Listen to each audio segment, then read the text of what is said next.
At the end of the test, you will be given 10 minutes to transfer your answers to the answer sheet.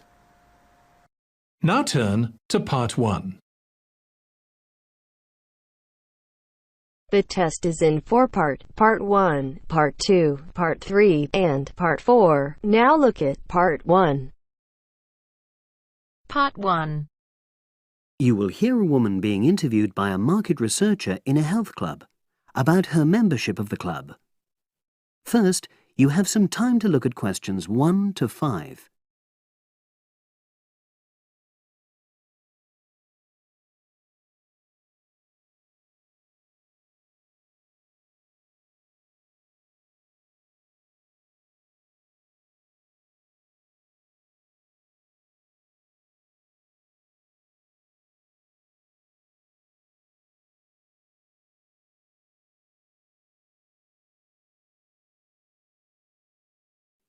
Now we shall begin. You should answer the questions as you listen, because you will not hear the recording a second time. Listen carefully and answer questions 1 to 5. Oh, excuse me. I wonder if you'd have the time to take part in some market research. What's it about? About this club and your experiences and opinions about being a member. It'll take less than 5 minutes. Oh, OK then, as long as it's quick. Can I start by taking your name? It's Selina Thompson. Is that Thompson? Yes. Okay, great. Thanks. And what do you do for a living? Well, I'm an accountant, but I'm between jobs at the moment. I understand. But that's the job I'll put down on the form. And would you mind my asking which age group you fall into? Below 30, 31 to 50, and above? Over 50, I think we can safely say. Great, thanks. And which type of membership do you have? Sorry, I'm not sure what you mean. Do you mean how long? No, is it a single-person membership? Oh, right, no, it's a family membership. Thanks. And how long have you been a member? Ooh, let me see. I was certainly here 5 years ago, and it was probably 2 to 3 years more than that. Shall I put down 8? Oh, I remember now. It's 9, definitely. Sorry. No problem. I've got that. And the last question in this first part is, what brought you to the club? Sorry? How did you find out about the club? Did you see any ads? Well, I did actually, but I have to say I wasn't really attracted to the club because of that. It was through word of mouth. So you were recommended by a friend? Actually, my doctor. I'd been suffering from high blood pressure, and he said the club was very supportive of people with that condition, so I signed up. Great, thanks. Before you hear the rest of the conversation, you have some time to look at questions 6 to 10.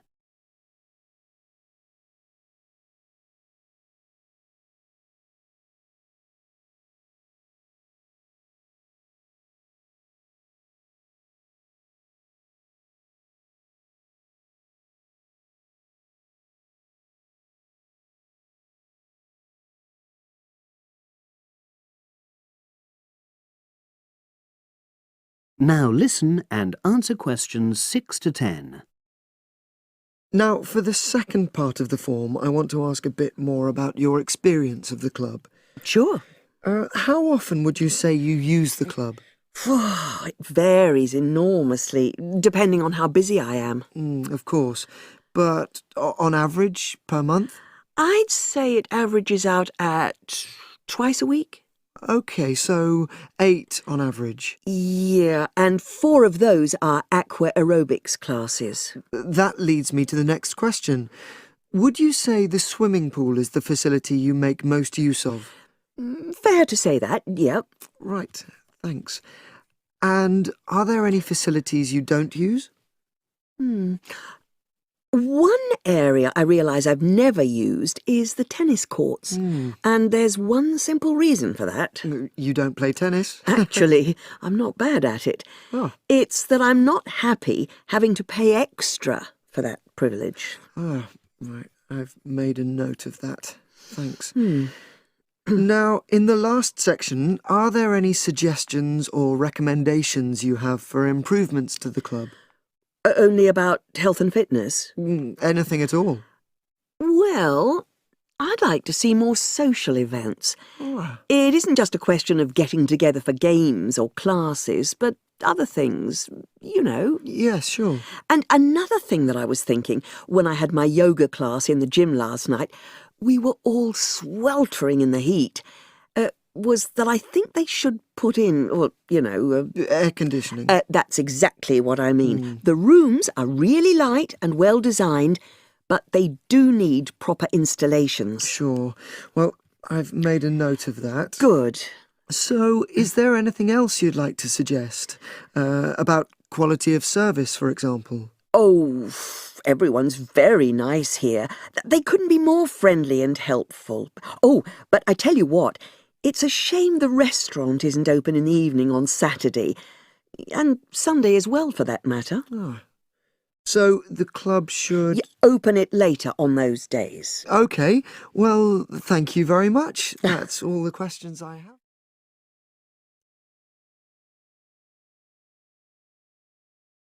That is the end of part 1. You now have half a minute to check your answers.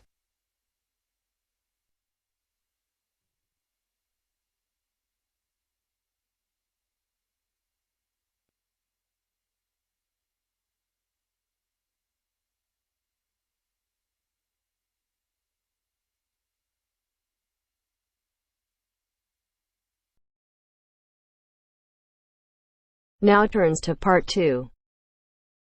Part 2. You will hear a telephone conversation about opening a bank account. First, you have some time to look at questions 11 to 17.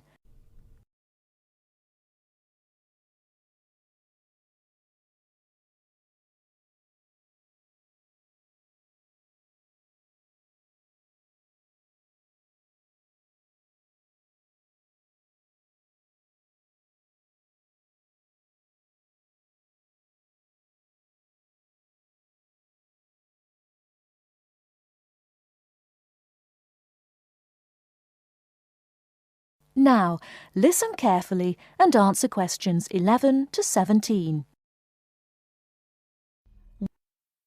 Expats Helpline, Terry Davies here. What can I do for you? Hello, Terry. I've been in this country for a while and I've just been offered a job in the city, so I think I'm going to need to open a bank account. I haven't had one before, so I'm wondering what papers I need. Well, basically you'll need to be able to prove to the bank that you're who you say you are and that you live where you say you do, okay? Uh-huh. And for some banks, at least, that means you'll have to show them 2 separate pieces of identity. So I'll run through the list if you like. Yes, please.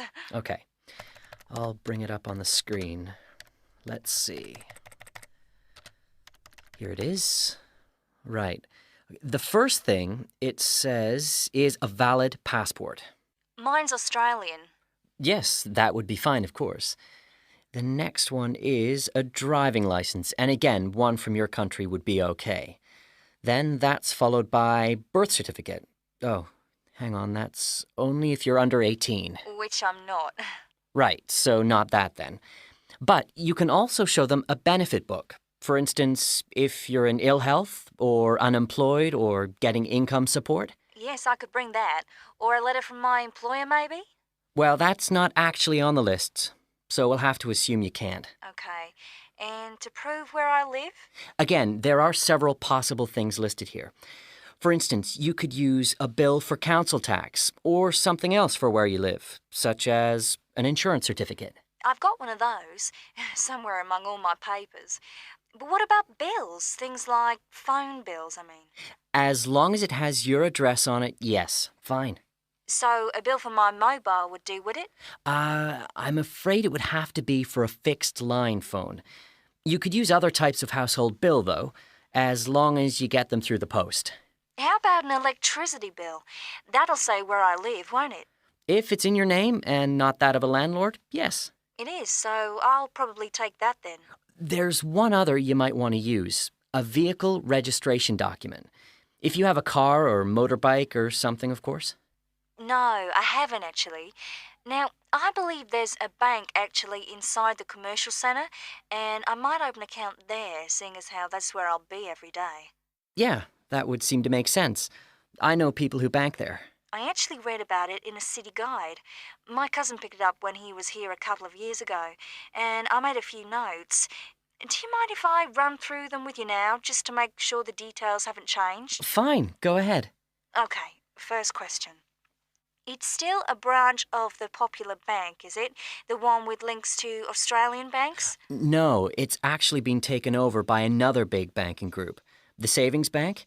It still seems quite popular, though, especially with people doing business in the Asia-Pacific area.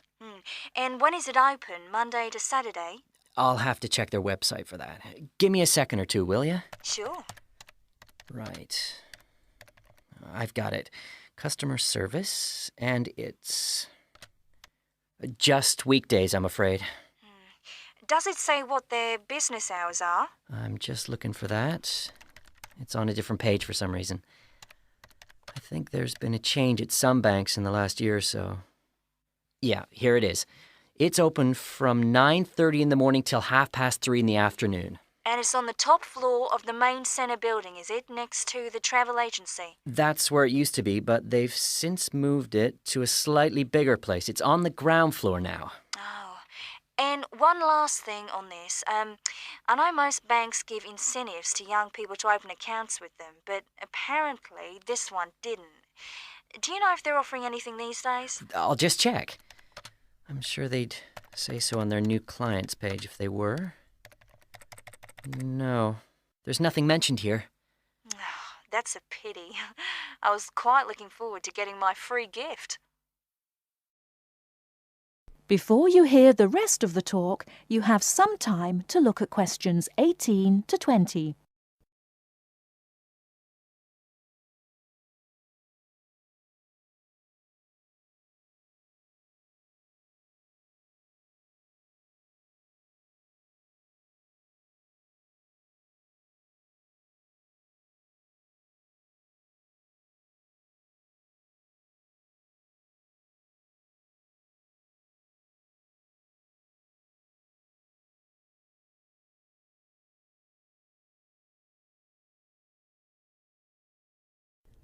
Now listen and answer questions 18 to 20. There are plenty of other banks within walking distance, you know. It may be worth shopping around to see what they've got to offer. Longer opening hours, including Saturdays, perhaps less crowded. Can you tell me how to get to a couple of them? I know where the commercial centre is, so that's probably my best starting place. Sure. For the Royal Bank, you need to turn left when you leave the centre, go along Market Street past the post office, and turn left up Bridge Street past the Shaw Theatre. Then you take the first right. You'll see an internet cafe on the other side, and the Royal is just a bit further along on the right, directly opposite the Park Hotel. Okay, I've got that. What about the Northern Bank? For that one, you turn right as you come out of the centre and go along Market Street until you come to the junction with West Street. There you turn right again and carry on up as far as the next junction where you take a left. You'll see the bank from there. It's the third building on the right. Fine. And the last one, the National Bank? You can go either way from the centre, really. Up West Street or Bridge Street and then along past City Hall. The bank is on the other side of the road, right next to the tourist office. You can't miss it. Great. Thanks a lot for your help. Anytime. Bye. Bye.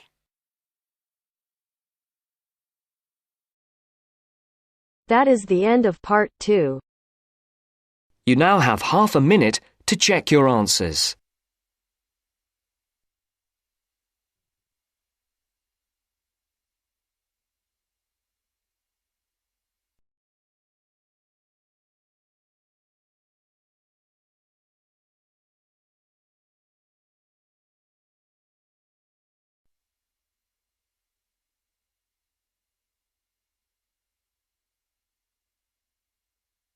Now turns to Part 3. Part 3. You are going to hear a lecture about the Miners Hotel. First, you have some time to look at questions 21 to 24.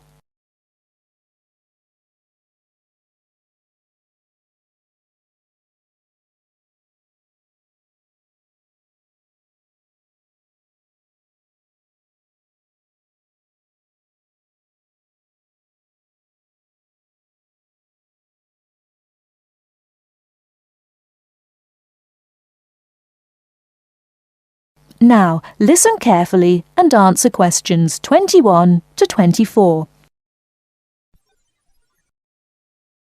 Good evening and welcome to the Miner Hotel. We are pleased to have you as our guest.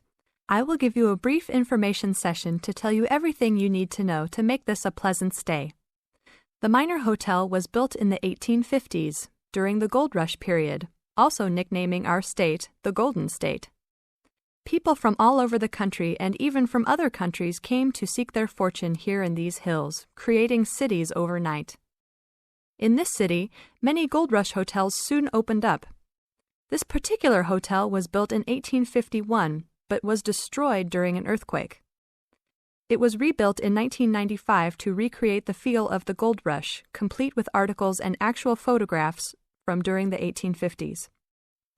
Our hotel is divided into two buildings, one called the Gold Tower and the other is named the Fortune Tower. You will be staying in the Fortune Tower on the 25th floor, complete with great views of the city. Your room is the best room in the hotel, complete with private living room and hot tub. Here is your room card. On the card it will say FT, meaning Fortune Tower. On the bottom of the card it will say 2515.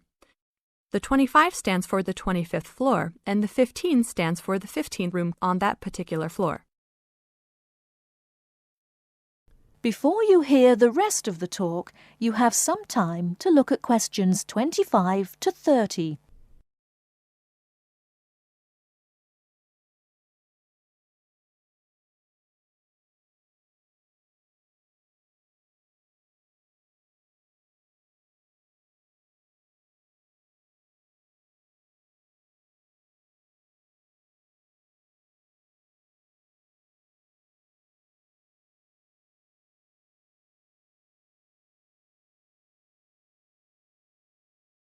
Now listen and answer questions 25 to 30. There are emergency exits in both towers of the hotel. They are located on the south side, opposite the elevators. Please use these in case of a fire or other emergency. We have some special events happening this week. Our Miners Diner is offering a special Miners Buffet dinner this Friday and Saturday for only $20 per person. This special includes all food, not including drinks and alcohol, and shows for the night. The buffet will be available from 5 to midnight. Because of the historical significance of our hotel, there are some special rules. The first rule is that there is no smoking allowed anywhere in the building, not even in your own room. This is not only to ensure the safety and health of our guests, but also the furniture and pictures can be easily damaged by smoke and other harsh treatment. Please remember that there are items of furniture over 100 years old here, so respect the rules by not smoking. Secondly, please do not take pictures using a flash of any of the drawings and paintings in the rooms or hallways, as they are old and fragile. We are doing our best to preserve a national treasure, so please help us in doing so. Lastly, you will only have one set of towels and bed sheets per 3 days. This is to conserve the water supply, as there are frequent droughts this high up in the hills. If there are any further questions, the staff of the hotel will be available to answer your questions.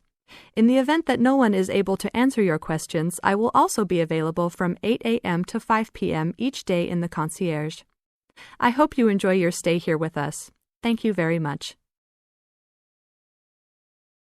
That is the end of Part 3. You now have half a minute to check your answers.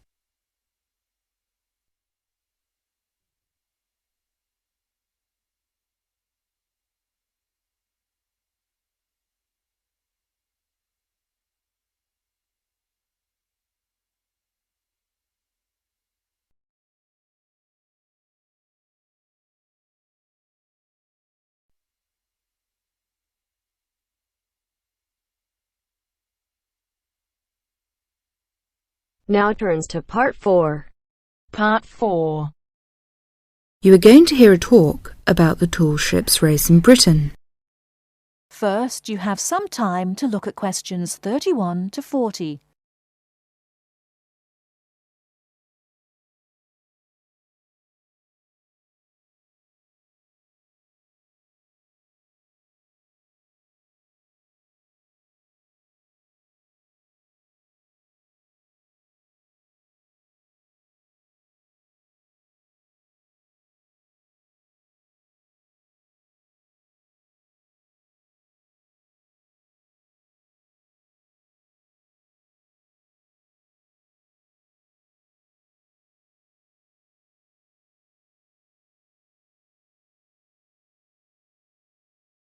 Now listen carefully and answer questions 31 to 40. In July 1956, a fleet of 21 sailing ships from 11 countries raced each other from Torbay in Devon to Lisbon. The ships had been converted from cargo carrying to sail training ships. However, their future seemed uncertain, and the purpose of the gathering was to mark the passing of the age of the sail. What happened instead was that the sailing ships refused to say goodbye, and 2 years later they raced again, and the fleet was even larger. It was then that the title "The Tall Ships" was given to them, and the name remains today. The original organisers, the Sail Training Ship International Race Committee, now called the Sail Training Association, saw that a new international movement had begun, adventure training under sail. As race succeeded race, it became clear that the events had more to do with bringing adventure and widening the horizons of young people than of commemorating the passing of sail. Now, sail training ships began to be specially built, and young people from all walks of life wanted to participate. Now, to compete, a vessel has to satisfy just 3 requirements. It has to have a minimum waterline length of 9.09 metres. Half its crew must be between the ages of 16 and 25, and its principal means of propulsion must be a sail. Since 1972, the race has been sponsored by Cutty Sark Scots Whisky, and it has started to attract huge crowds of spectators. In 1984, more than 250,000 people lined the River Mersey in Liverpool to watch the fleet set off. And in 1986, 2 million spectators joined Her Majesty Queen Elizabeth at Newcastle upon Tyne to watch the parade. 1989 was the year that the spectacular Cutty Sark Tall Ships race started from London. A grand fleet of up to 100 vessels gathered on the River Thames near Tower Bridge on Tuesday the 4th of July. The only thing that the racing yachts, ancient and modern, had in common was their young crews. Few were expert sailors, and the majorities were strangers to the sea and to each other. Between Tuesday the 4th of July, when the fleet began to assemble, and Saturday the 8th of July, when the ships took part in a grand parade of sail down the River Thames, vessels were berthed on either side of Tower Bridge. Some were moored in the Pool of London, opposite the Tower of London, while others were moored to the east of Tower Bridge. Smaller vessels were accommodated in St. Catherine's Dock. Many of the larger ships were open to the public. It was an amazing and historic spectacle as the ships sailed slowly up the River Thames. That is the end of Part 4. You now have half a minute to check your answers.